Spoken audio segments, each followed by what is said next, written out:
Aquele saxofonezinho. Tipo o Kennedy, né, cara?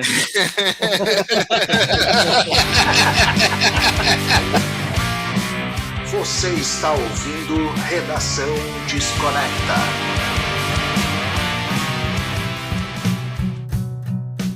Fala aí, Desconectors, tudo numa boa? Marcelo Scherer na área, começando mais um Redação Desconecta, o teu podcast semanal, onde a gente fala sobre músicas, estilos musicais, bandas, álbuns e tudo o que gira em torno. Lembrando aí que o programa vai ao ar todas as terças-feiras às 8 horas da manhã no Spotify e às 20 horas no YouTube, agora com diversos cortes lá no YouTube. A comunidade está crescendo, então se tu não está inscrito no nosso canal no YouTube, vai lá, Redação Desconecta, youtube.com/Redação Desconecta, acho que é esse aí o endereço, mas vai ficar aqui na descrição para quem quiser ir participando, lá a gente faz os cortes, beleza? Bom, hoje vamos falar aí sobre um álbum que está completando 10 anos, um álbum, infelizmente, de despedida, né? Uma despedida triste aí para os amantes da música, não só do rock, né, cara? Na música em geral, né? Um cara que nos deixou aí exatos não, né? Porque eu acho que vai fazer, ainda fará quando o programa for ao ar, né? 10 anos que nos deixou David Bowie, com seu álbum Black Star, o álbum que acabou saindo 2 dias antes do seu falecimento, né? Então, um álbum que se olharmos pelos clipes e muito pelas letras também, a gente percebe um ar de melancolia, né? Um álbum talvez de despedida, mas não uma melancolia, não uma despedida triste, mas melancólica, são coisas diferentes, né? Assim, percebe que o artista está deixando a sua obra, mas de uma certa forma está feliz por ter deixado uma grande obra aí para a posteridade. Boa noite, Virgílio, já que o Brody resolveu se esconder atrás do seu... Apareceu. Não, chama o 02 aí que ele tá aí. É isso, Virgílio, um belo álbum de despedida, melancólico, mas não triste?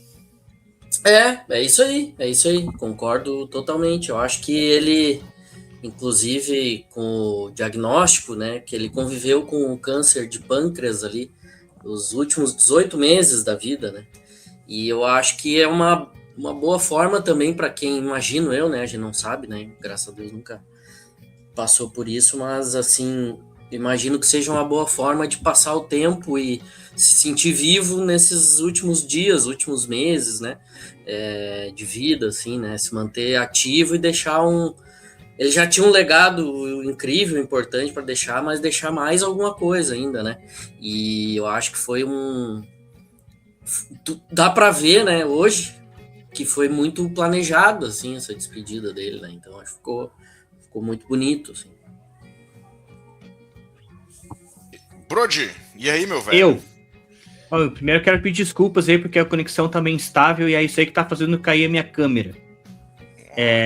Então, se por algum momento eu sumir, a voz continua. O que importa é o conteúdo, não a beleza que aparece, até porque de beleza não tem nada, né?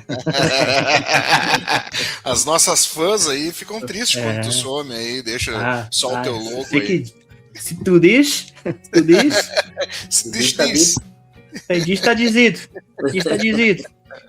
Mas eu concordo com o Virgílio, cara, com o que vocês dois falaram, na verdade, eu lembro quando esse disco saiu em 2016, eu ainda não tinha o canal do Minha Vida, eu participava no outro grupo, acho que era o grupo da Collectors, e lá a gente falou sobre esse disco, e, bom, o disco saiu no dia 8, no dia 10 ele faleceu, né? Na verdade, o David Bowie já tinha morrido várias vezes, né, cara, entre nós. Né? É verdade. Né? Ele já tinha morrido várias vezes, assim, os personagens e tudo mais, né? Mas essa foi a 7ª vida dele, vamos dizer assim, né? Ele não tinha mais nenhuma pra daí. Mas, cara, um cara que, poxa, David Bowie é um cara que faz muita falta hoje no cenário, né? Um cara que sempre foi visionário em tudo que ele fez aí, cara, sempre se antecipou a muita tendência, não só de música, mas de moda, de arte no geral, né? E foi uma comoção muito grande, assim, pela como aconteceu, né? O disco e logo em seguida o falecimento, assim, né? Isso acho que foi... Esse disco foi planejado, né? A gente analisando, assim, hoje com mais outro olhar, assim, percebe que ele Na verdade, eu acho que ele já tinha esse disco pronto, assim, há mais tempo. Mas ele lançou num momento que a pessoa... Cara, eu tenho pra mim, assim, que o ser humano, quando ele tá passando por um momento de despedida, assim, no caso dele era o câncer de pâncreas, né? Eu acho que ele sabe, a pessoa sabe quando vai chegar o seu momento, assim. Então foi meio que o disco do adeus mesmo, né? E você ouvindo o disco assim, é isso aí, cara. É como o Marcelo falou, são músicas assim que tem uma letra mais melancólica, não é um disco assim, não chega a ser triste, profundo nem nada, mas você consegue sentir assim essa melancolia, né, cara? Tipo esse adeus que ele tá dando, tipo assim, tá, beleza, cara. Minha vida foi boa, quero deixar um legado aí pra vocês, esse último disco aí. E é isso, né? O disco da Estrela Preta. E eu acho que ele... Eu tava pensando aqui até... O que acontece, né? Eu, por exemplo, assim, como moleque que cresceu nos anos 90, assim, começou a ouvir música nos anos 90, ele não era um cara... A impressão que eu tenho, assim, hoje, é que nos anos 90 ele não era um cara tão celebrado, assim, mas... Porque ele seguia nativa, ele nunca tinha parado, né? Sim. Então, tipo assim, ele tem aquele trabalho dele dos anos 70 que é essencial, assim, vários personagens e várias fases diferentes, né? E nos anos 80 ele ainda tem aquele sucesso popular ali do Let's Dance, que ele nunca tinha tido naquele nível, assim. Mas aí depois, os anos 80 são tidos, assim, depois do Let's Dance, com uma fase meio decadente dele, né? E eu acho que ele entra nos 90 fazendo bons discos, mas eu acho que não tem aquele hype, aquela, sabe? Ele é aquele cara que é consagrado, mas tá ali naquele cantinho, assim, lançando aqueles discos dele e tal, e ele segue testando novas coisas, né? Tem o Earthling ali, que é aquele disco com eletrônica, ele sai em turnê com Nine Inch Nails e tal, mas eu não lembro, assim, na época dele ser esse cara tão celebrado, né? Mas aí eu acho que o tempo ajuda, né? Porque ele, depois daquela turnê do Reality ali, de 2003, ele tem um ataque cardíaco, né? Num show ali. E aí ele fica 10 anos sumido, né? Então é muito louco, assim, música pop, assim, cultura pop, de modo geral, porque quando a pessoa some, gera uma comoção, né? Um burburinho, né? Que daí é o que acontece quando eles lançam o Next Day, que é o de 2013, né? 10 anos depois desse sumiço dele, né? Que é um grande disco também, né, cara? É um baita disco, Baita disco, É um disco mais rock, assim, mais convencional, vamos dizer assim, mas muito bom, né? Sim. Ele para Retorno às raízes, né? E esse disco, o Black Star, ele acaba gravando logo em seguida que ele... Gravando não, ele começa a produzir e compor logo em seguida que ele larga o Next Day, né? E essa história, o Virgílio, dos anos 90 é muito incrível, assim, né? Porque a gente pega, em 91 ele lança o Team Machine 2, né? Que é o segundo disco ali deles, com Gabriel Reeves, né? Que é, hoje, acho que se não me engano, é do The Cure, guitarrista, mas é um cara super ativo, né? Na cena, de forma geral, assim, né?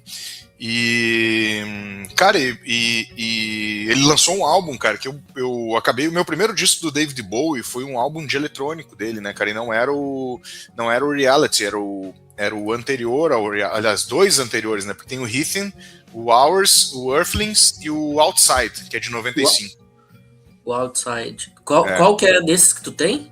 Eu tenho o Outside, foi meu primeiro álbum do David Bowie que eu adquiri, assim. Cara, até quero depois, na hora que a gente vai falando do Black Star, eu quero retomar, assim, que eu andei escutando umas coisas desse disco aí, ele esses discos aí são bons, né? São bons discos. São ótimos.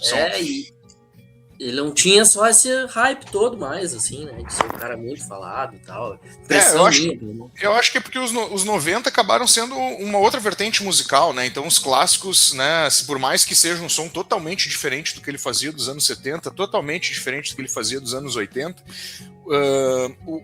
os artistas clássicos ficaram um pouco esquecidos, né? A gente tem aí nos anos 90 o Black Sabbath, por exemplo, que é um ícone do heavy metal nos anos 90, cara, parecia que não existia, né? Até veio no Monster of Rock aqui no Brasil, com Tony Martin, os discos, apesar do Brody, eu sei que o Brody é fãzão aí do Tony Martin, talvez olhando hoje, né, em perspectiva para trás, assim, né, em retrospectiva, a gente consegue entender um certo som legal ali, né? Eu nunca fui fã, mas eu entendo hoje que a galera tem um certo cult em cima do Tony Martin com o Black Sabbath. Mas essas bandas que eram clássicos e artistas que eram clássicos deram uma sumida para uma nova geração que estava entrando, né? Então a gente perdeu o glam rock, perdeu os clássicos e entrou totalmente o grunge, meio junto com o Oasis, depois junto com aquela onda nu metal, e esses caras meio que tomaram conta, assim, né, da parada toda, né? E esses caras acabaram sumindo, né? É entendível, né? Porque é outra geração, né? As crianças que cresceram e hoje são adultas e acabam descobrindo essas bandas que nos anos 90 ficaram esquecidas e hoje elas acabam descobrindo atualmente, assim, né? Pode ser com o Bowie, né? Sim. Mas nos anos 80, como você falou pro Bowie, foi realmente uma fase esquisita, assim. Acho que ele se dedicou um pouco mais ao cinema, né? E ele tava numa outra vibe, acho que ele fez teatro também, eu não tenho essa certeza, mas eu sei que cinema ele fez Duna não fez... participou de vários filmes, cara, Labirinto, umas coisas muito loucas, assim. Sim. Eu acho que ele participa do Duna do David Lynch, não? Eu acho que ele participa da primeira versão do Duna, E então ele partiu para esse lado um pouco mais, essa outra vertente artística, né, digamos assim. E mas aí, quando ele entra nos 90, como você fala, ele tem essa tendência, porque os anos 90 tem essa pegada mais com o surgimento do hip hop, com o surgimento da música rave, né? Aí você pega outras vertentes da eletrônica, por exemplo, aquelas... Drumming Bass. Mas quero lembrar o nome das bandas, que são Prodigy, aquela outra lá. Aquela outra Underworld. Isso, Chemical Brothers, essas coisas aí. Então ele surfa nessa onda aí, né? Total, falou. Junto com o Nine Inch Nails e tal, ele tem essa onda, assim. Mas ainda acho que se antecipou um pouco muito antes, assim, desse movimento, assim, sabe? Talvez se ele tivesse esperado um pouquinho depois, quem sabe... Enfim... Mas como eu disse, né, ele é um cara que sempre tava, cara, muito à frente. Esse disco aí, esse Black Star, se você ver, tem muita coisa, né, cara, de kraut rock, você consegue ouvir o kraut rock, a gente consegue ouvir essas músicas mais com parte de saxofone, assim, mais baladas, né? Free jazz. Então free jazz, essa linha aí, assim. Então ele é um mistureba de tudo que ele já tinha feito, né? É isso, eu acho que as pessoas veem o disco, assim... Eu acho que muito ali na época que saiu, com a repercussão toda, assim, como uma coisa muito nova na carreira dele, não sei o quê, porque tem essa banda de jazz e tal. Mas aí que tá, eu não acho que seja nada assim que ele já não tivesse feito. Porque tu pega, por exemplo, assim, esse lance que tu falou do sax. Ele chama claro, é porque se fala muito no jazz, no disco, porque é isso, ele pegou caras da cena de jazz ali e tal. E tem esse cara que é o Donny McCaslin ali, que é o saxofonista e tal. Mas aí tu pega, por exemplo, o Low, lá em 77, lá. Tem ele é saxofonista, né? O Bowie é saxofonista, né? Então tu pega lá aquelas músicas que são quase que do lado B do Low ali, né? Que são quase que instrumentais, assim. Tu pega aquela de Varsóvia, o nome em inglês, né? De Varsóvia lá. Que ele toca o sax lá. Cara, aquilo ali tá no Black Star, mas já tava lá atrás, né? Já tava lá atrás. E o Marcelo falou desse Outside, e eu tava vendo assim, esse cara que eu falei, o saxofonista do Black Star, eu fui ver depois, vendo umas matérias, assim, que ele pegou esse mesmo grupo que gravou o Black Star e gravou um disco em outubro daquele ano, que se chama Gone Now, que é com os mesmos caras, mas daí só eles, assim como banda de jazz e tal. E ele regrava 2 músicas do Bowie. Ele regrava essa que eu falei, a Varsóvia, né, do Low, e regrava uma música do Outside, que é uma música, A Small Plot of Land. E, cara, eu fui ouvir as 2 versões, porque eu confesso que o Outside eu não tinha escutado. E, cara, a versão original da música tem uns 6 minutos e meio, e é um jazz, assim... Ela é mais jazz até do que muita coisa do Black Star, assim.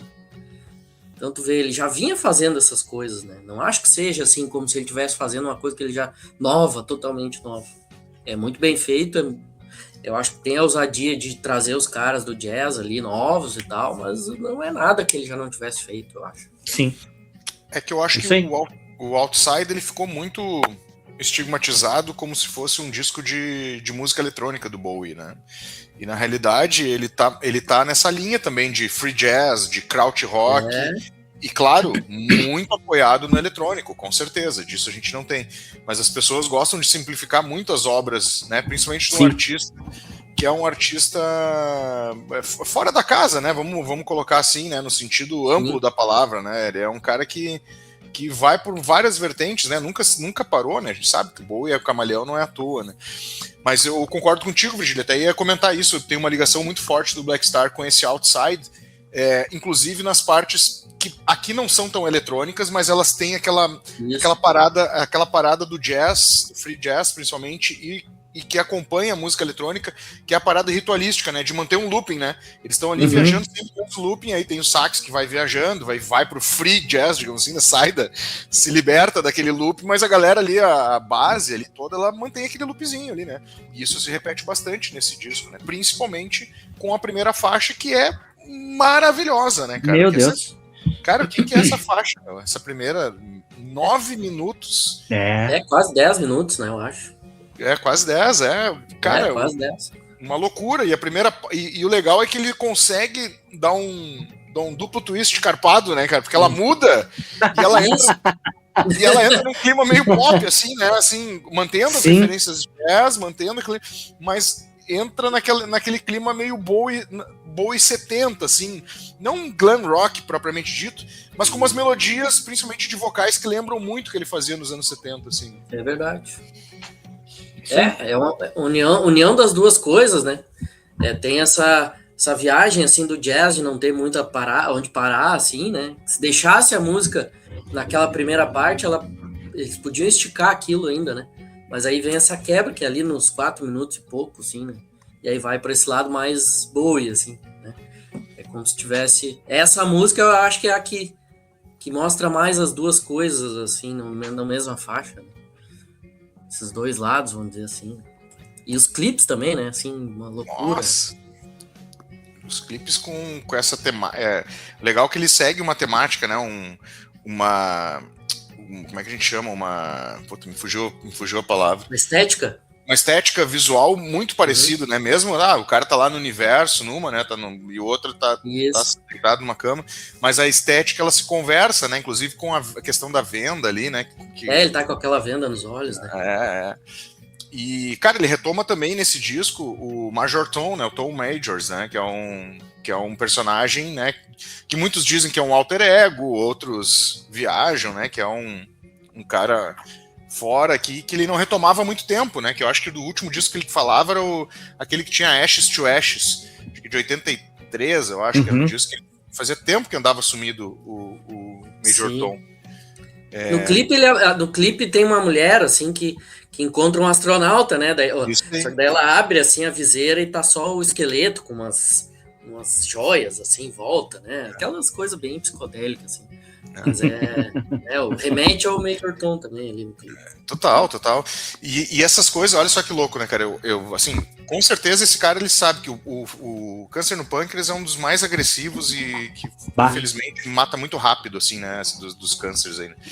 E ele, com certeza, essa figura de esqueleto com essas tarjinhas coloridas que ele tava, remete muito à muerte dos mexicanos. Se tu olhar, tem o mesmo desenho, assim. Então, assim, eu acho que ele já estava fazendo essa referência, ele mesmo já estava sabendo que o negócio... Easter eggs, né? Exato. Easter eggs tava dando um plot twist aí que a gente não tá vendo.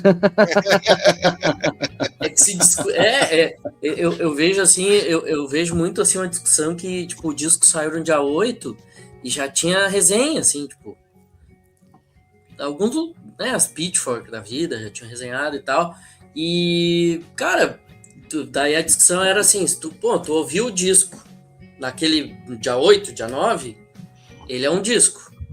Tu ouviu ele no dia 10... É outro. Tu tem outra perspectiva do disco já, né? Muda todo. Quando tu sabe que o cara fez aquele disco já sabendo que ia morrer, que tá, né? Começa a prestar atenção nas letras já de um outro ponto, sabe? De uma outra forma. Tu vê como música tem tudo isso do contexto, né? Como faz diferença, né, o contexto, né? Então, muda tudo, não tem como. Cara, muda mesmo, né? Eu não tinha percebido, não tinha me caído essa ficha. Mas é outra realidade, né? Talvez esse disco tenha... Se esse cara tivesse vivo, talvez esse disco não tivesse um simbolismo e uma força tão grande como ele tem agora, né? Não, ele inclusive... Cara, desculpa. Não, desculpa, não, pode falar, Bruno. Não, pode falar, eu ia falar outra coisa. Vai, pode falar, continue. Tá. Não, ele inclusive estava vendo, esse disco foi o primeiro top 1 da Billboard americana do Bowie, né, na carreira toda. Uhum. Por quê? Por que será? Porque será? Tem esse simbolismo todo, chama a atenção das pessoas e tal, né? Então, por isso, né? Ele nunca foi esse cara de hits e tal, a não ser aquela fase do Let's Dance e tal. Então, tu vê, ele nunca tinha conseguido chegar assim num topo de parada, não era uma coisa dele, assim. Ainda mais americana, né? Que é um mercado totalmente diferente, né? Exatamente. É muito louco, assim.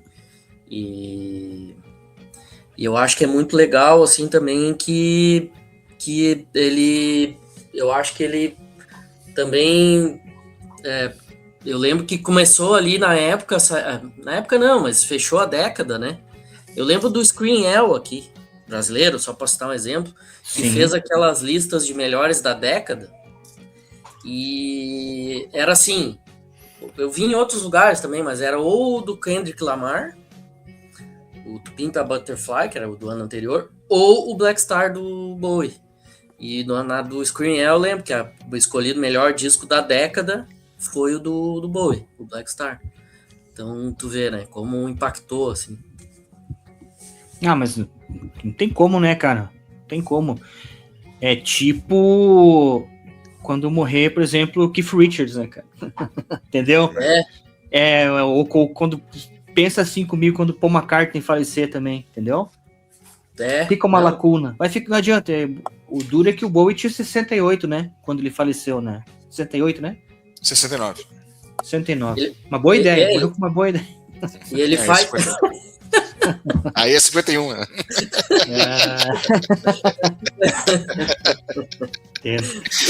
Mas ele era novo, né, cara? E foi uma doença bem agressiva, assim, né? Eu perdi um amigo no começo do ano passado para a doença do câncer do pâncreas, assim, foi bem complicado, assim, cara. Então, é uma doença agressiva e, cara, eu acho que ele tinha muito para contribuir, apesar de que ele tava vivendo uma vida bem caseira, né? Nesses últimos 10 anos ali que ele ficou em casa. Acho que até tem um clipe dele, não sei se é do Next Day ou se é desse Black Star, que é ele indo, é um clipe ele saindo, indo no mercado, as pessoas parando ele tipo, eu só quero vir aqui no mercado, comprar uma coisa, sabe? Sim. Tipo essa alusão, assim, da minha vida caseira, né? Acho que foi no Next Day, cara. Nossa, agora qual música que é, eu não lembro.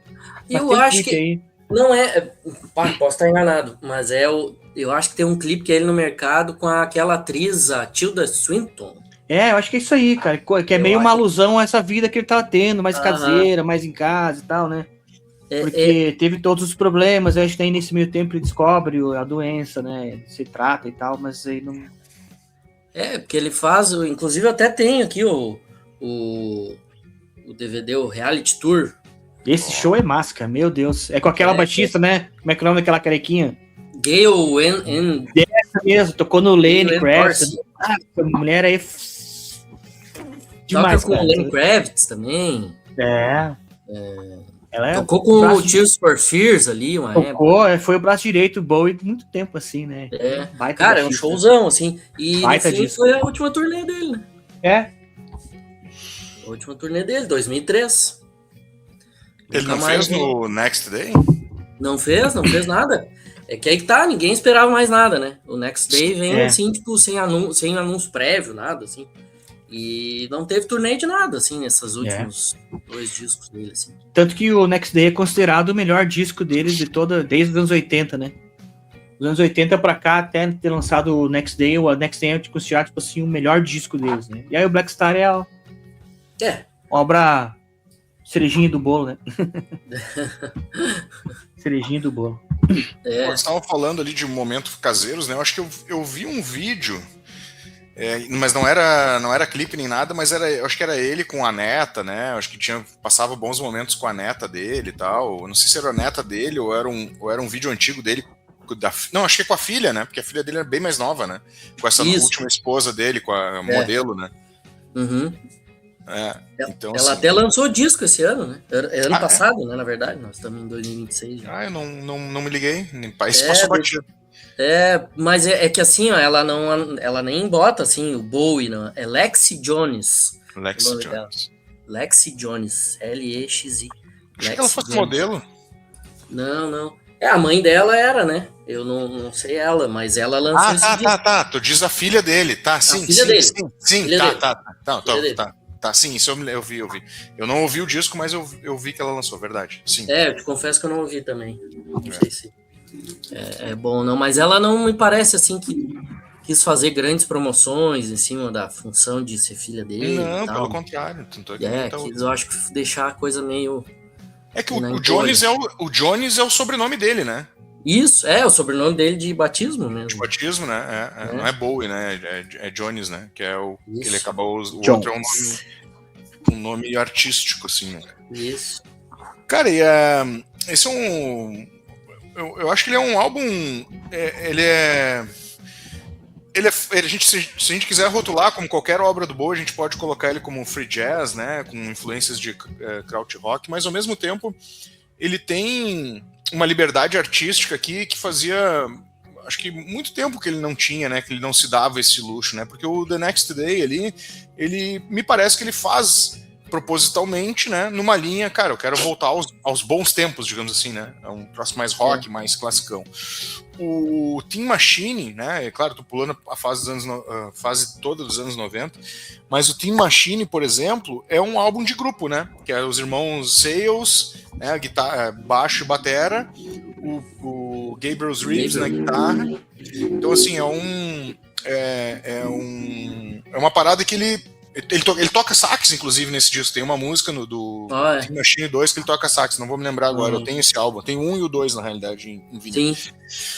Mas, assim, ele já se comporta como um membro de uma banda, e não como o cara que faz tudo, assim, né, que se liberta das paradas. E nos anos 90 a gente tem esses outros álbuns que eu confesso que, a não ser o Outside, que eu ouvi bastante, que era um disco que, incrivelmente, né, ele me pegou muito, mesmo numa fase que eu tava muito metaleiro, assim. Eu botava aquele álbum, ele conseguia me levar para lugares que eu não tinha essa percepção ali quando eu comecei a ouvir, assim. E aí é um álbum bem aberto também, assim, se tu for pensar, né? E tem muito do jazz, tem muito do eletrônico, né? E essa parada dele tá sempre olhando para frente, né? A música eletrônica dos anos 90, apesar do Brasil não ter estourado como estourou, na Inglaterra, cara, já era uma realidade. O drum and bass, que é uma coisa que é bem pegado e apresenta muito dentro dos elementos. O dubstep também tem bastante coisa de dubstep, e tem algumas coisas mais pesadas que estão no meio das faixas, né? Não é que a faixa é toda pesada, que é esse garage que eles chamam, né? Que é um estilo também de música eletrônica britânico, assim como o dubstep, né? Então essas misturas elas se tornam pesadas durante a execução e criação das faixas, né? Não que seja uma música, isso aqui é dubstep do início ao fim. Isso é que nem esse do... É que nem esse Black Star, assim, ele tem uma liberdade que no meio ele mete um krautrock. Ele muda de direção. Exato, daqui a pouco ele vai para um pop e tem elementos dentro que remetem a determinados estilos. Então, assim, eu acho que nesse sentido ele é um disco bem livre, né, até pelo próprio free jazz, né, tem essa relação, assim, né, e que eu não via há muito tempo, né, não que Next Day fosse um álbum ruim, pelo contrário, né, a gente sabe que é um puta álbum, mas me parece que ele tá mais contido, assim, né, tipo, eu quero isso aqui. Né? Não me dou tanta abertura. Impressão minha. É engraçado que ele quando foi ousar, porque assim, o Outside, eu tava vendo aqui, até eu tava lendo uma discografia comentada que é no Música Instantânea, aquele site. Eles botam em ordem, assim, do pior pro melhor lá, o Kleber lá, que é o cara do site.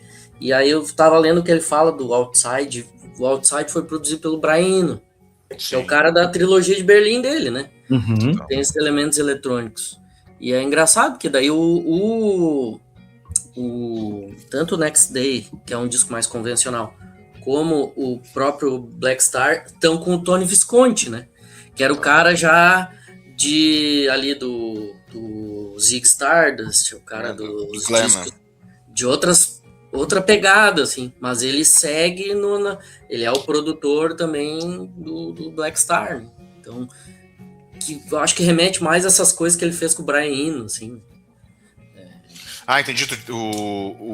Quem produziu, claro, o Black Star foi o Visconti, não foi o Brian. É. O Brian Eno é o cara da trilogia de Berlim, ele é o produtor do Outside, né? Pois é engraçado ele ser o produtor do Outside. Eu confesso que eu não me lembrava disso, né? Eu não tinha. Faz tempo que eu não ouço esse álbum, assim. Mas é engraçado porque o Brian Eno, ele vai muito para esse lance de eletrônico, mas muito ambiente. Eletrônico e ambiente eletrônico, né? Que é uma parada. Tu ouve muito no Low, né? Tu pega o lado 2 do Low, é só viagem, né, cara? É só ambiência, né? E é os discos do Brian Eno também, né? Pega os álbuns solos do Brian Eno, tu vai ver. Sim, é só ambiente. É só ambiente. O que ele fez com o David Byrne também. Exato, exatamente. Mas é interessante, né? Ele não participar realmente, né? Não sei, talvez porque o Tony Visconti é um cara também que é um produtor e amigo dele de longa data, né? Eu acho que ele queria manter, assim, muito... Acho que até pela condição dele, né? E ele foi muito discreto nesses últimos momentos de vida, né? Porque tu vê, ele lançou os 2 discos, mas era isso. Ele aparecia nos clipes ali, mas era isso, o promocional dele. Ele não deu entrevista, ele não fez show, ele não apareceu em lugar nenhum, né? E eu acho que ele queria manter o círculo dele muito restrito ali para galera que tá participando, assim.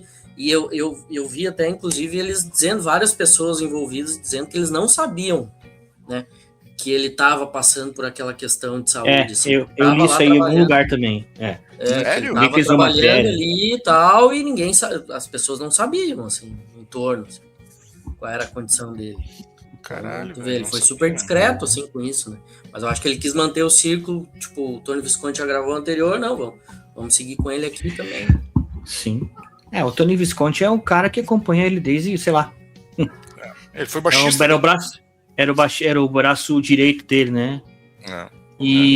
Cara, então, assim, você consegue notar aí que nesse disco, principalmente, ele... É que é um disco não convencional do Bowie, né, cara? Ele é um unconventional, né? Então, principalmente por esse jazz que a gente fala jazz fusion, né? Que ele usa, assim, a palavra que eles usam é jazz fusion. Uhum. E, cara, você consegue notar, assim, que ele tava ouvindo muito por conta do Don McCaslin, né? E a galera que acompanhava ele ali, principalmente e tinha um outro guitarrista que também gravou, que é o Ben Morder, né? Que era um cara que pudidão, assim, da cena de jazz, né, cara? Você consegue ver que ouvindo hoje o disco, assim, e lendo tudo, dá pra entender, né, cara? Essa parte do Miles Davis, assim, sabe? Muito Miles Davis, consegue ver muita coisa de Miles Davis aí, sabe? Nesse disco aí. Então é um disco assim, não convencional mesmo, cara. Ele foi lá e fez uma, sei lá, cara, uma fantasia jazzística, né? Para que ele queria, assim, que na verdade esse disco ele é o canto do cisne dele, né, cara? Então era essa fantasia, ele falou, vou fazer aqui que eu tô afim de fazer e vambora. E aí abriu precedentes para outras bandas que vieram depois experimentar isso aí também, né? Essas misturas assim de eletrônico com jazz, porque, cara, além do jazz, é que nem o Marcelo fala, tem muita coisa de eletrônica em alguns momentos, a batida, o looping, né, cara, o sintetizador ali e tal, que foi uma mistura interessante, né? Sabe que ele fala que ele ouvia muito, é engraçado até isso que eu falei as listas da década, que ficou entre ele e o Kendrick Lamar, porque ele cita em algum momento ali, ou para alguém que fala numa entrevista, que ele estava ouvindo muito o Kendrick Lamar. E são discos totalmente diferentes, tu não consegue comparar eles. O que eles têm em comum, né? O disco esse do Kendrick Lamar é um disco de rap que tem muito elemento orgânico de caras do jazz ali tocando. Uhum. Mas aí é o cara o Kamasi Washington, né? Uhum. Ele era o cara que estava ali coordenando essa questão, que também é saxofonista. Né? Olha só. E eu acho que é muito legal esse movimento, assim, que eu particularmente, eu acho que nessa época, 10 anos atrás, hoje eu escuto bastante jazz, assim. mais rotineiramente, assim. Mas Jazz. muita coisa... Jazz, como o brasileiro aqui gosta de falar, né? Jazz. Mas na época eu não escutava tanto, eu acho que foi um disco assim que esse cara aqui, Sidônio McCaslin, aqui é legal. E aí tu começa já, né, no streaming tem essa facilidade, né? Pô, mas dali tu vai para outro cara. O Kamasi Washington é esse cara que toca com o Kendrick, o Bowie tava ouvindo, e aí tu vai, né? E aí tu começa a ouvir, porque hoje em dia o jazz tá renovado, assim. Tá. Demais. Coisa que, sei lá, teve um boom, assim, de gente nova fazendo, e eu acho que ele é um cara que bota muita gente em evidência, assim, né, também, esse disco. Cara, e as letras, né, a gente, hoje de tarde eu tava dando uma olhada no Som de Peso lá do Ascari, né, do Bruno Ascari, fui dar uma olhada, uma pesquisada nos reviews que saiu no YouTube e tal, e aí eu parei no Bruno Ascari, né, por isso que eu falei que o lance das letras não era uma questão triste, né, assim, melancólica, são letras, são... né, conceitos, são conceitos melancólicos, mas não tristes, né? E a gente pega, por exemplo, a Black Star, cara, eu achei muito legal o gancho que o Bruno Ascari trouxe, cara, da letra, por exemplo, né? No início da música ali, né, In a Village of Ormen. Ormen é uma serpente na mitologia nórdica, né? O Ormen, né? Então, na Vila da Serpente, poderia dizer assim, existe essa vila, na realidade, existe um lugar chamado Ormen, né? Uhum. Mas dá pra gente tentar fazer aí um paralelo de universos aí, né? E aí ele trouxe, pro cristianismo, a serpente é sinal do pecado, né? Tem o Adão e Eva, né? Que fizeram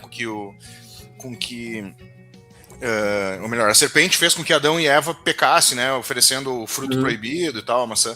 Mas na mitologia grega, o Ormen, essa serpente, na realidade, ela é o símbolo do infinito. Eu não sei se vocês já viram, existem tatuagens, aquelas que é uma serpente que ela come o próprio rabo. Sim. Tá ligado? Essa é o Ormen, né? Então, assim, ela cresceu tanto, o conceito por trás é que ela cresceu tanto que ela abraça o mundo, né? Ela consegue abraçar o mundo. E aquilo ali é um sinal de infinitude, né, de infinito. Então, assim, olha que massa, né, cara, esse conceito, assim, né, por que eu falei? Porque ele é melancólico, mas ele não é triste. Então, assim, é o cara que tá se despedindo da vida, mas ele entende que a vida dele, o trabalho dele vai se tornar infinito, quer dizer, tô eu pensando aqui agora, né, tô eu não sim. Aqui, né, tipo assim, o cara, ele o fim é triste, mas ele conseguiu puxar por um lado para manter a história dele, né? Manter a genialidade legado, dele, os artistas, o legado, assim, né? Então essas coisas tu fica viajando nas letras do cara, assim, né? Tu entra numas paranoia muito louca, porque ela não é preto no branco, né? Ela não é uma coisa assim, fui no bar tomar um trago. Não é isso, né, cara? Tem todo uma metáfora por trás, né? Assim, quando tu vai começar a buscar as informações que tem, né? E tem muita coisa aqui, louco, né? Por exemplo, numa outra parte aqui, no dia da execução, né? Uma mulher se ajoelha e sorri no centro de tudo, nos seus olhos, né? E aí volta para a vila do Ormen. Então tem todo um conceito muito louco, assim, que sei lá, cara, não são letras normais também, assim, né, cara? Tu percebe uma profundidade, assim, não é como eu falei, preto no branco, né, cara? Tem um conceito muito pesado, metáfora por trás, né? Metáforas, isso. Pra mim, assim, as duas melhores, assim, que a gente falou bastante da Black Star, né, que é a primeira. A segunda é Lazarus. E Lazarus tem essa coisa também, que Lázaro foi o cara que Jesus ressuscitou e tal. Então tem toda uma questão bíblica envolvida. E é a última imagem que se tem do Bowie, né? Porque o último... Porque saem 3 clipes, né? O da última música lá, aquela I Can Give Everything Away, é meio que um lyric video só, assim, sabe? Mas videoclipe mesmo, com o Bowie aparecendo, é a Black Star, que é a primeira, e a segunda é Lazarus. E é aquela coisa dele... Primeira frase é... Estou no céu, né? Olha aqui, eu estou no céu. E o fim é ele entrando naquele guarda-roupa, assim, né? Então... tem essa simbologia toda, assim, da despedida, assim, que é muito forte no clipe, né? E sai ali no Natal, né? Ali naquela época de fim de ano, ali, assim, antes do disco. Assim, pensado, né? Tudo fim de pensado. ano, porque a gente sabe que a gente comemora o nascimento, é o dia 25, é a data que a gente comemora o nascimento de Jesus Cristo, Salvador, então, tipo, então tem a ver isso aí também, porque ele lança no Natal, né, cara? Então tem uma simbologia bem forte por trás, assim. E eu acho massa isso, assim, sabe? E essa primeira estrofe é muito louco mesmo, você tava falando, Virgílio, do Lazarus, por exemplo, né? Olhe para cima, eu estou no céu. Ou no paraíso, né? I'm in heaven. Tenho cicatrizes que não podem ser vistas. Tenho drama que não podem ser roubado. Todo mundo me conhece agora. Então, assim, a profundidade aqui é incrível, né? Porque se tu for pegar o pé da letra, tenho cicatrizes que não podem ser vistas, ele pode estar se referindo à doença dele. Sim. Né? A vivência dele, né? Que ele viveu. Exato. E aí tu pode ir para um outro lado. Pô, tem uma vida inteira de cicatrizes que não pode ser vivido, mas tu também pode ser um pouco mais direto, né? Tu pensar. Então, e o Everybody Knows Me Now é aquela coisa que nós estávamos falando. Quem não conhecia o Bowie, aquele período final da carreira dele, ficou sabendo quem ele era, né? Porque depois da morte a gente sabe esses artistas assim, né? Quem não conhecia eles fica conhecendo, porque todo mundo vai relembrar do trabalho do cara, da vida do cara, e documentário, e, né? Então, todo mundo conhece ele hoje, né? Quem não conhecia ele, conheceu ali, né? Então, também faz muito sentido essa frase. Faz muito sentido. Cara, é muito louco, meu. Esse disco é muito profundo, assim, né? Em termos lírico, né? Pô, tu falou da Lazarus, cara. Eu tenho uma faixa, pra mim, minha predileta, né? Óbvio que a Black Star é uma puta música, a Lazarus também. Mas This Is a Pitch Was a War é sensacional, cara. A War. War. É a segunda faixa, né? É a segunda faixa. Exatamente. Tu vê que a voz dele tá assim. Cansada, isso. Essa é a palavra. Me lembrou, cara, quando eu vi a música assim de novo, assim, me lembrou muito o último disco que o Renato Russo gravou. Aí você começa a pensar, tipo, a última música que o Fred Mercury gravou, que também tava parecida. Cazuza, entendeu? Então, tipo, você começa a ver que, tipo, essas pessoas que são consideradas gênios da música, né? Não só nacional como internacional também, que passaram por um momento de ruim, assim, né, cara? Uma doença ou algo nesse sentido, assim, quando a gente consegue ver essa cansaço, né? Fragilidade, é isso, cara. E aí parece que deixa a música mais bonita, né? Você consegue ver esse sentimento todo, assim, na música, assim, mas fica mais... Talvez, eu acho que talvez essas... Eu não sei, agora, puxando pela memória, assim, escutei bastante, claro, esses últimos dias, mas eu acho que essa aí, eu acho que o vocal dele me parece, assim, mais visível isso, assim, né? Nessa segunda aí. Porque tem algumas que tu até vê ele sempre teve aquela voz bem impostada, assim, né? Mas eu acho que aí é onde... A gente não sabe a ordem da gravação também, das músicas, né? Pra saber, assim... Tá bem melancólico, né? Tá bem melancólico o vocal dele, assim, né? Dollar Days também é uma música... cara. É demais. Dollar Days, ela é... sim. É uma baladona, né? Baladaça, né, cara? Aquele saxofonezinho. Tipo o Kennedy, né, cara?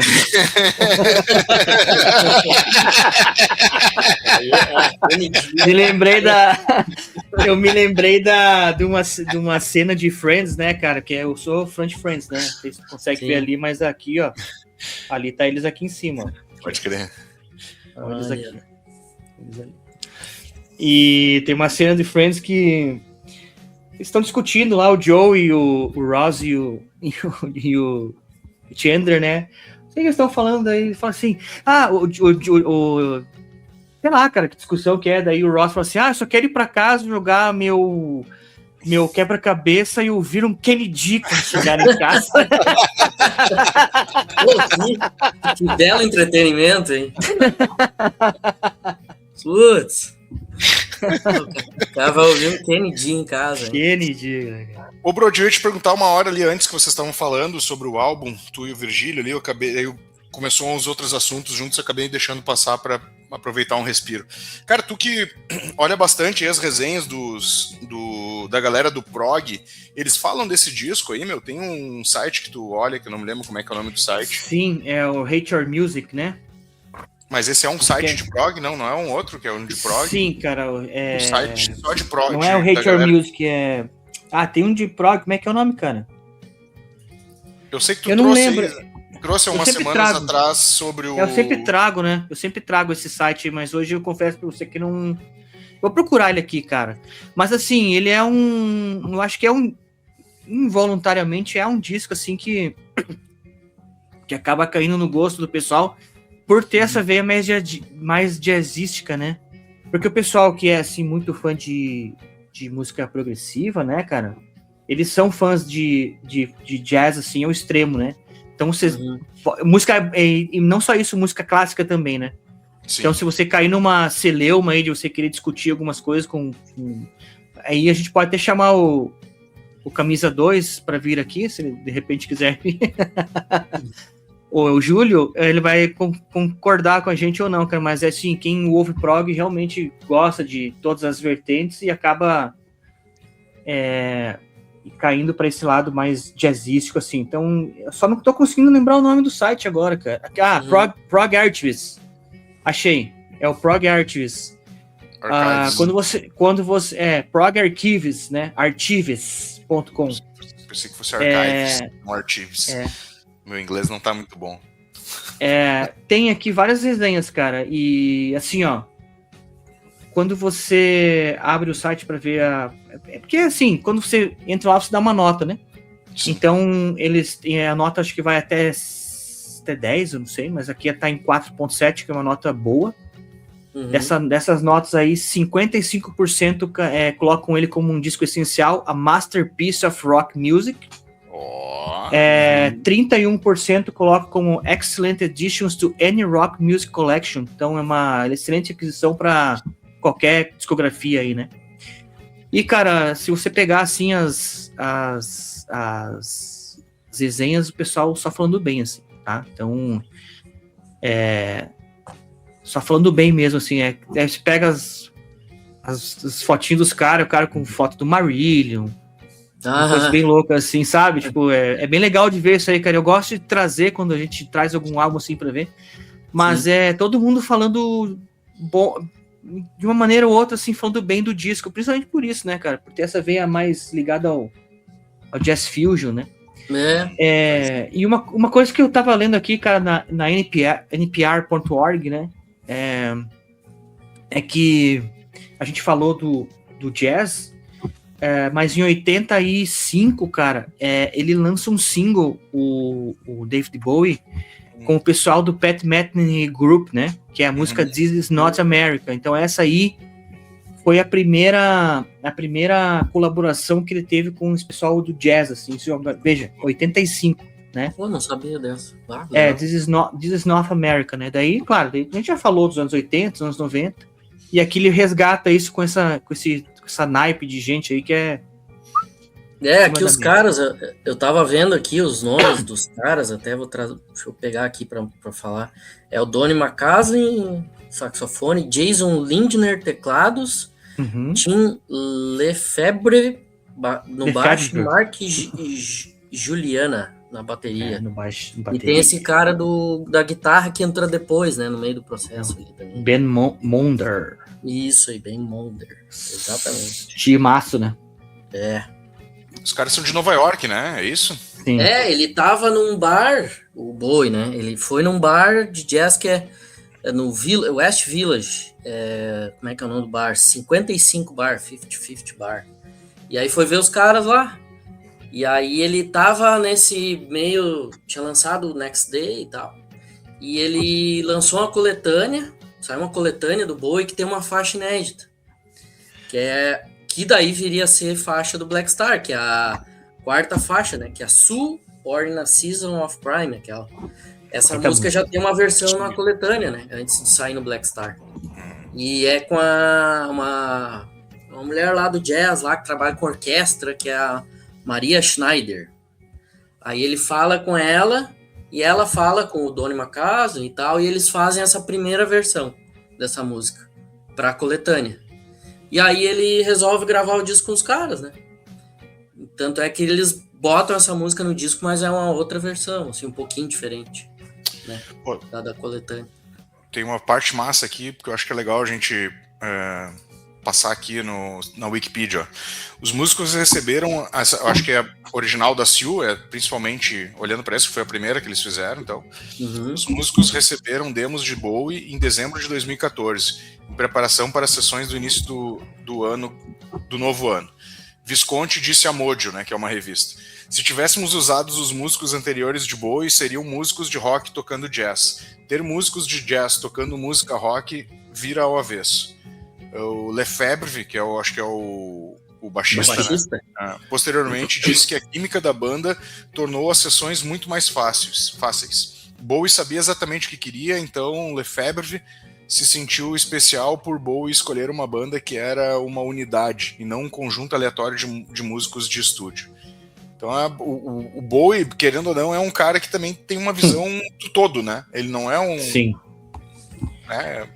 Não só pela experiência, mas há muitos anos ele já tem essa visão, assim, né? De trazer caras que incorporam e agregam pro trabalho dele, né? O cara... Pô... Meu, o cara... O Rick Wakeman tocou com o David Bowie antes de se conhecer. Já tocava no Yes e tudo, mas... Entendeu? Steve Ray Vaughan gravou um disco, uma música com o cara. Nile Rodgers, sacou? Então, tipo assim... É um cara que quer queira, quer não, eles... sabia o potencial dos caras que teriam e chamava ali, depois os caras estouravam, assim, entendeu? Então é um cara que é um músico completo, né, cara? Um artista completo e pode ter tido todas as loucuras do mundo, né, cara? Power Trio ali que eles tinham. O Power Trio ali que eles tinham ali, o Lou Reed e o Iggy Pop meio, aquilo ali, tá louco, cara. Salvou a carreira do Iggy Pop, né? Mas digo assim na questão da loucura, né? Ah, sim. O troca-troca direto ali com Mick Jagger, né, cara? Há histórias. Pois até aqui, ó. Esse aqui eu cheguei a mostrar, acho que lá no grupo do Desconecta, ó. É o quadrinho que saiu... Que legal, cara. Na editora Hipotética, aqui de Porto Alegre. Que é a parte 1, vai ser uma parte 2, é um alemão. Legal. Reinhard Kleist, que essa aqui é a Era Zig Stardust. E aí vai sair uma segunda parte com a Era de Berlim. Que show, cara. Que tá na casa do alemão, né? Bem legal. Pois é. Vem com uns Gary. Vem com umas coisinhas. Os Paranauê. Aqui um raizinho. Olha aí, ó. Que massa. Marcador de página, tá? É bem legal. E tem lá ainda na Hipotética lá, quem quiser, vale a pena. E cara, é uma coisa meio resumidona, assim, meio corrida, assim, mas a arte é legal. Pra quem que quer começar a conhecer a carreira dele, acho que é legal, assim. Se vê a importância do... Pode falar, Marcelo. Não, essa parada de ser quadrinhos também, né? Eu acho que é muito mais também pra trazer o cara que não conhece o artista pra conhecer também, né? É uma porta de entrada, né? E o Bowie é um cara... especialmente essa era aí era muito visual também, né? Total. Também eu acho que faz muita diferença, né? Poder ver. A caricatura dele, né? As roupas e tudo mais, né? Isso, É demais, né? É bem legal. Cara, o cara é tão importante, cara. Tipo, assim, ao extremo que a música que fechou... Bom, eu tô com a camisa do Hellfire Club aqui, da série que acabou há pouco tempo atrás aí, que é Stranger Things, né, cara? E a música que eu achava, assim, cara, que quando eu ia ir pra batalha final e tal, eu tinha na minha cabeça que poderia ser Final Countdown, do Europe, entendeu? Aquela hora que eles estão lutando lá. Eu imaginava que eles iam colocar, daí não tinha nada a ver, e quando termina, assim, eles colocando os livrinhos e saindo do porão e tal, que vai pros créditos, que começa a tocar Heroes. Olha, até me arrepiei aqui, cara. Acho que, assim, não tinha, assim, uma maneira mais legal de terminar a série, apesar de eu particularmente achar o final uma bosta. Eu esperava mais, assim, sabe, cara? Mas, enfim, cara, tanto... E, assim, pra você ver a importância do cara, né? Eles podiam colocar qualquer coisa lá, cara, mas o cara coloca uma música que, tipo, se tornou uma marca registrada do cara, né? Que é Heroes, né, cara? Tipo, acho que a música mais conhecida dele, assim, né?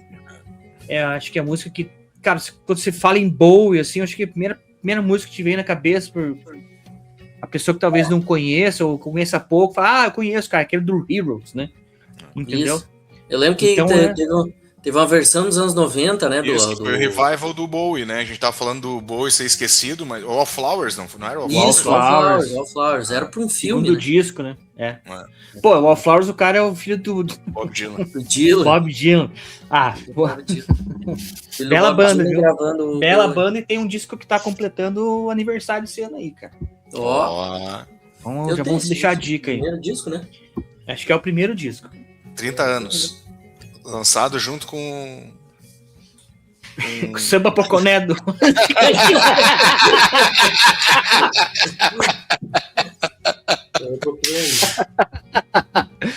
Cara, pra finalizar aqui, eu quero trazer mais umas palavras do pianista, cara, no Lindemann, sobre a produção, sobre o processo de composição, né? Então ele disse a Rolling Stones: ele nos deu a liberdade de tocar de verdade, sermos nós mesmos, se ouvíssemos algo em particular, tentar isso, né? Então, assim, o cara, além de tudo, deu uma puta liberdade pros artistas, né? Assim, não é um cara centralizador, né? E isso também mostra a genialidade do cara, né? Porque os caras tem essa impressão de que o gênio é o cara que vai lá e resolve tudo, né, cara? Às vezes a genialidade tá em deixar o outro vai e faz, tá ligado? Né? O outro cara, o cara que tá colaborando contigo, vai e faz. E isso é uma genialidade, né? As pessoas têm a mania de achar que genialidade é o cara que vai resolver o mundo, né, cara? E não, cara, às vezes a genialidade é entender o potencial do parceiro do lado, né, cara? Do amigo do lado, do companheiro de trabalho, né? De diversas correrias, assim, né? Então isso é muito massa, assim, né? Mostra como ele era realmente um artista completo, assim, né? Demais, cara. Antecipava muito, né? E também ele antecipou. Eu acho que ele antecipou muito esse não é revival do jazz, assim, mas vamos chamar assim, revival, pode ser revival. Palavra melhor, né? No Black Star, né? Eu acho que o jazz vai ser um negócio que vai se renovar aqui, tem esses caras aqui fazendo de um jeito diferente, mais moderno e tal. E ali ele é o que ele fez a carreira toda, né? Ele antecipava, assim, algumas tendências e ele ia naquele caminho ali, né? Dizem que ele não era o cara que estava à frente, né? Ele só conseguia enxergar quem estava, né, antecipando as tendências e ele ia junto. É um cara mais antenado, né, cara? Ele tinha uma antena diferente dos outros, assim. E mas isso, cara. Eu não tinha David Bowie. Não tinha pensado sobre isso, cara, mas é verdade, meu, porque se tu for pensar, é mais uma tendência que o cara correu na frente, né? Muito louco, porque né, depois vem esses caras aí, o Kamasi Washington, que é o que toca ali com o Kendrick Lamar, diz que ele tava ouvindo muito.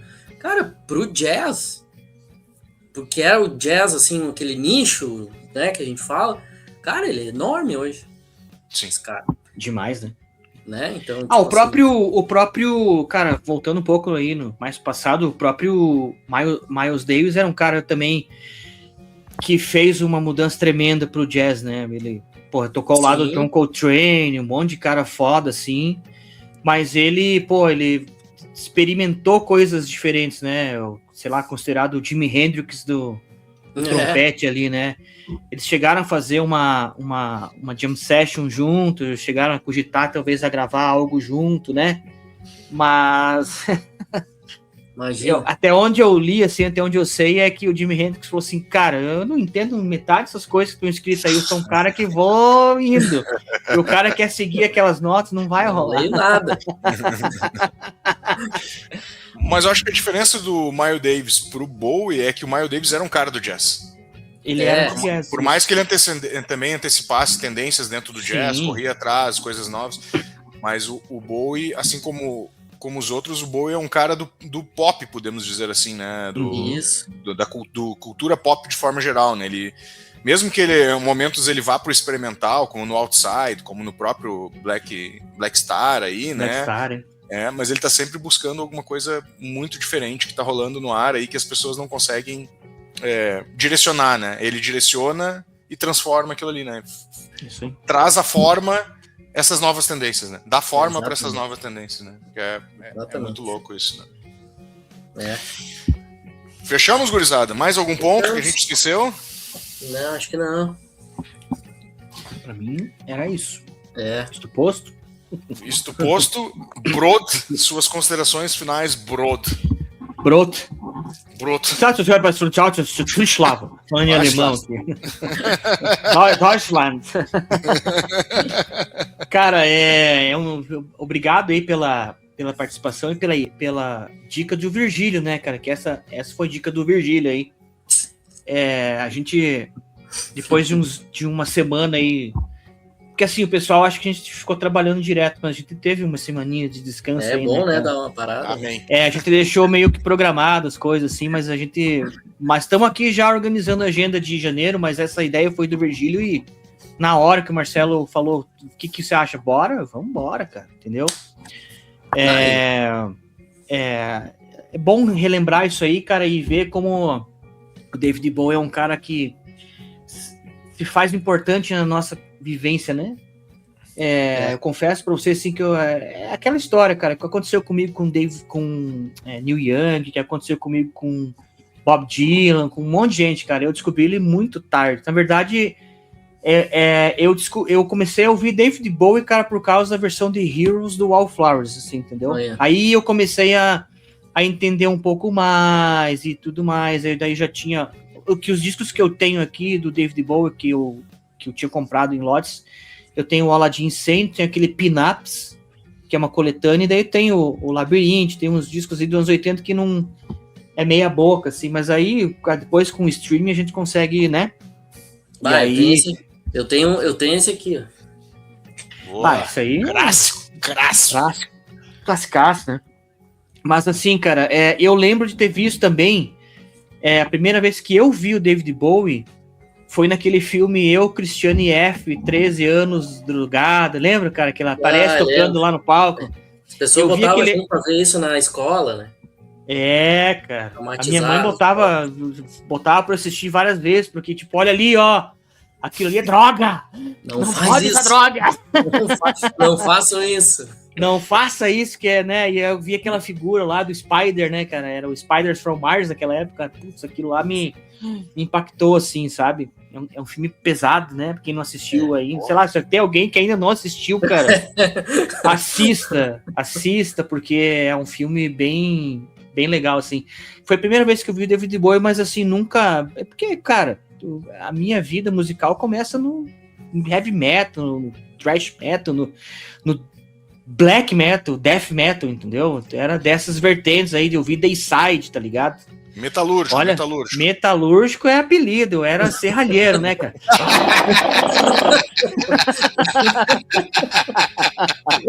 Era desse jeito aí, cara. Mas aí, assim, bom, ainda bem que o tempo sabe tudo, né, cara? E assim, o David Bowie faz uma falta tremenda, assim como muita gente, mas o legado dele tá aí, né? Então, quando você convida a gente pra falar sobre esse disco, não tinha como não topar, né, cara? Então, obrigado por esse convite. E estamos aí em 2026, a agenda já está começando a ser montada. E eu espero que o pessoal de casa aí possa acompanhar e curta aí nossos episódios, né, cara? Dá um like, dá um dislike, né, Marcelo? Tanto faz, hein? Para nós que vale o engajamento. Fale de mim, fale mal, mas fale de mim. Pô, o Marcelo falou que o canal tá crescendo, cara. O meu canal vai fazer um ano que tá estacionado. Mas por causa desses cortes, eu tô com quase 2.000 seguidores já, cara. Aumentou, sei lá, bastante. Eu compartilho com o alemão aí. Cara, então a gente tá com um projeto. Esse ano eu vou voltar com alguma coisa. Como, não sei. Mas eu tenho essa vontade. Vamos ver o que vai rolar. Aguardemos. Virgílio? Não, eu só agradecer o espaço aí de novo, né? Vocês embarcarem aí na pilha, né? Darem espaço aí para poder falar sobre isso, né?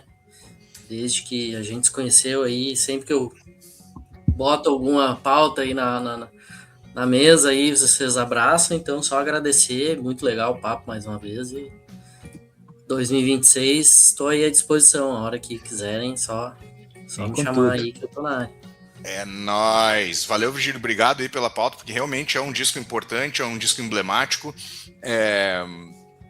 Muita gente nessa época vai relembrar desse álbum, pode ter certeza aí que vai pipocar não só podcasts, mas também muitos vídeos no YouTube, aí a galera vai acabar relembrando, porque é um artista fora do comum, fora do normal, né? Como eu falei, né? A genialidade dele vai além de querer resolver tudo sozinho, mas também ter a humildade de dar o espaço para os outros artistas para colaborarem com a sua obra.